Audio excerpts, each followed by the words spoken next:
არის პირდაპირ ეთერში, რომელიც იმ რეგიონში იმყოფება, რომელსაც რუსული ოკუპაცია საკუთარ თავზეც გამოცადა. კეთი რა ხდება ზუგდიდში, რა ღონისძიებები იგეგმება და როგორი განწყობა არის ქალაქში? Αγωνიზებები დაიწყება ზუსტად იმ დროს, როდესაც მთელ საქართველოში სამეგრელო ჩაებმება იმ ჯაჭვში, რომელსაც დღეს ქართველები უკვე მეორედ გააბავენ რუსული ოკუპაციის წინააღმდეგ და რუსეთის შესაჩერებლად. ასევე იმის სათქმელად, რომ საქართველო მზადაა დაიბრუნოს საკუთარი ტერიტორიები მხოლოდ და მხოლოდ მშვიდობიანი გზით. აქაურებმა ყველაზე კარგად იციან მშვიდობის ფასი და სწორედ ეს არის მთავარი გზავნილი აქ იმ ხალხისთვის, რომლებიც დადგებიან ერთად და ერთ მუშტად შეიკრებიან. სავარაუდოდ დაიწყება ეს ყველაფერი ენგურის ხიდზე, რომელიც არის ჩემს უკან, ეს არის 800 კილომეტრიანი ხიდი, რომელიც არის დღემდე მოუგვარებელი კონფლიქტის ერთ-ერთი მთავარი სიმბოლო. აქ შესრულდება ჰიმნი, ეროვნული ჰიმნი და ეს იქნება იმ ჰიმნის ნაწილი, რომელსაც დღეს საქართველოს სხვადასხვა რეგიონებში ერთად შეასრულებენ. ჩემ გვერდზე იმყოფებიან 7 აგვისტოს მოძრაობის წევრები, რომლებიც უშუალოდ ამზადებენ ამ ღონისძიებებს და სწორედ მათგან შევიტყობთ რეალურად, როდის დაიწყება ყველაფერი და რა არის ამ ყველაფრის მთავარი მიზანი. დღეს ჩვენ მოძრაობა 7 აგვისტოს აქტივისტები ზუსტად ამ ადგილიდან, ენგურის ხიდიდან, იმ ტერიტორიიდან, რომელიც სულ რაღაც 200 მეტრით გვაშორებს ჩვენი საოცნებო კუთხიდან, დავიწყებთ აქციას, მშვიდობიან აქციას. აქცია დაიწყება 3 საათზე. თავდაპირველად იქნება დუმილის აქცია, რომლითაც პატივს მივაგებთ იმ ადამიანებს, რომლებიც ჩვენი ქვეყნის ერთიანობისათვის იქნენ მსხვერპლად შეწირულნი. მერე 3 საათზე ჩვენ ახალგაზრდები დაახლოებით 3000-მდე აქტივისტი და მთელი ზუგდიდის მოსახლეობა ხელი საქართველოს დროშებით ხელში, რა თქმა უნდა, უკვე საქართველოს ისტორიაში მეორედ ისევ ჩავჭიდებთ ხელი ხელს ერთმანეთში, რათა მთელს მსოფლიოს დავანახოთ ჩვენი ერთადგომა და ჩვენი სულისკვეთება თავისუფლებისათვის. ჩვენ არასოდეს არ დავემონებით არავის. აქ შესრულდება კაპელას მიერ ასევე ჰიმნიც, ხო, როგორც ვიცი, აი ამის შესახებ რო გითხრათ, როდის დაიწყება ეს ჰიმნი და რა არის ამ ჰიმნის აქ შესრულების მთავარი მიზანი? კაპელა ზუსტად ჰიმნს დაიწყებს 4-ის ნახევრისთვის. ხაზგასასმელია ის ფაქტი, რომ ეს ენგურის ტერიტორიაზე ხდება, იმ ადგილზე, საიდანაც ჩვენ გვიყურებენ აფხაზი მოსახლეობა და ისინი სავარაუდოდ გაიგებენ ჩვენ ჰიმნს და ამით ჩვენ გზავნილს ვუგზავნით, რომ ჩვენ მაინც მათთან ერთად ვართ, რომ ჩვენ ერთი ერი ვართ. ჩვენთან ერთად იმყოფება ასევე 7 აგვისტოს მოძრაობის კიდევ ერთი წევრი, რომელსაც სურს მოწოდების გაკეთება და ჩვენ მოამბის ეთერს ძალიან სიამოვნებით დაუთმობთ.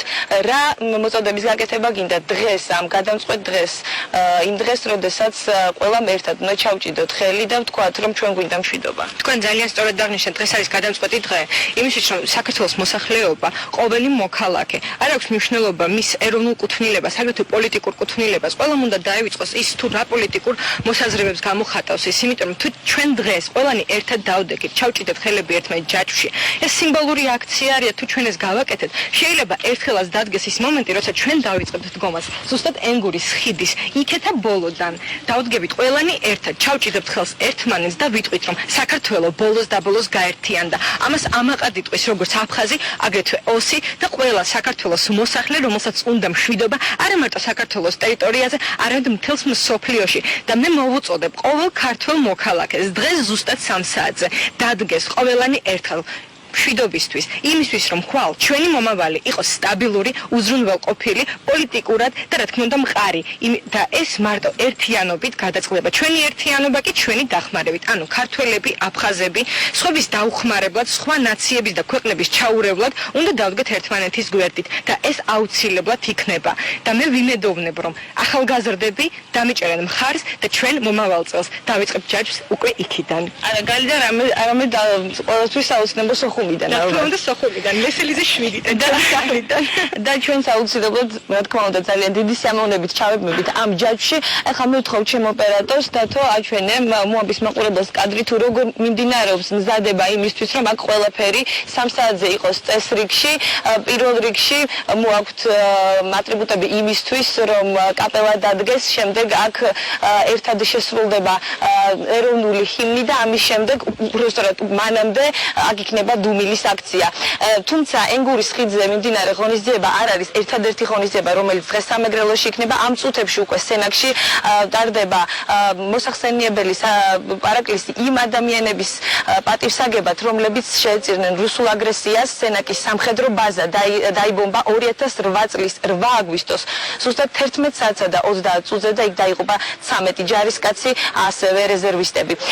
გარდა ამისა, დღეს ასევე გაიხსნება განმუხურის პატრიოტთა ბანაკი, რომელიც დაკავებული იყო და გადამწვარი სეპარატისტების მიერ და ასევე 13 აგვისტოს სეპარატისტებმა ის დატოვეს და სწორედ ამ დღესაც რამდენიმე ინციდენტი მოხდა და დაიჭრნენ პოლიციელები. ჩვენ ასევე დღეს ვიყავით განმუხურის ტერიტორიაზე, იქ გაიხსნა სანაპირო ზოლი. ეს სანაპირო ზოლიც დამწვარი იყო მაშინ, როდესაც საქართველოში ომი იყო და ახლა სწორედ ამ რამდენიმე დღის წინ ეს ყველაფერი გაიხსნა და იქ არის სიტუაცია ზუსტად ისეთი, როგორც ომამდე.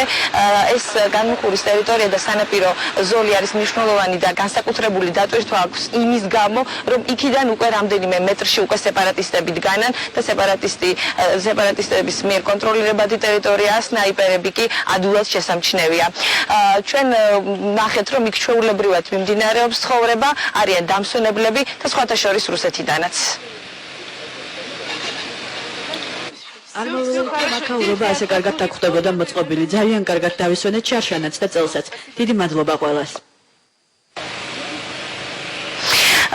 და კიდევ ერთი რამ დღეს აი ამ ყველაფრის ფონზე, მაშინ როდესაც ქართველები დადგებიან ენგურზე მშვიდობის მოსაწოდებლად და იმის სათქმელად, რომ ისინი მზად არიან დღეს, თუნდაც დღეს ომის წლის თავის დაწყებიდან ზუსტად იმ დღეს ხელი გაუწოდონ აფხაზ თანამოძმეებს იმის სათქმელად, რომ მათ ერთად შეუძლიათ ააშენონ საქართველოს სახელმწიფო. დღეს არის ძალიან დაძაბული სიტუაცია ამ ხიდის იქით და ამას გვიყვებიან ჩვენ აქ ადგილობრივები, რომლებიც ამბობენ, რომ დღეს მიმდინარეობს ტექნიკის გადაადგილება და ჩვენ თვალით ვნახეთ უკვე აქედან ენგურის ხიდიდან თუ როგორ მოძრაობდა საქართველოს საჰაერო სივრცეში რამდენიმე რუსული ვერტმფრენი, ისინი ზევიდან აკვირდებოდნენ სიტუაციას. ამიტომ პარალელურად ამისა არის ძალიან დაძაბული სიტუაცია. გარდა ამისა, როგორც ისეთ გუშინ სეპარატისტმა ლიდერმა სერგეი ბაღაფშმა აქ პასპორტიზაცია გამოაცხადა და ესეც გარკვეულწილად ძაბავს სიტუაციას. ჩვენ ვრჩებით ადგილზე, სამეგრელოს ეპიცენტრში, აფხაზეთიდან ძალიან ახლოს, ველოდებით დუმილის აქციას და შემდეგ უკვე ერთად ვემზადებით იმისათვის, რომ აქ ენგურის ხიდზე შესრულდეს საქართველოს ეროვნული ჰიმნი.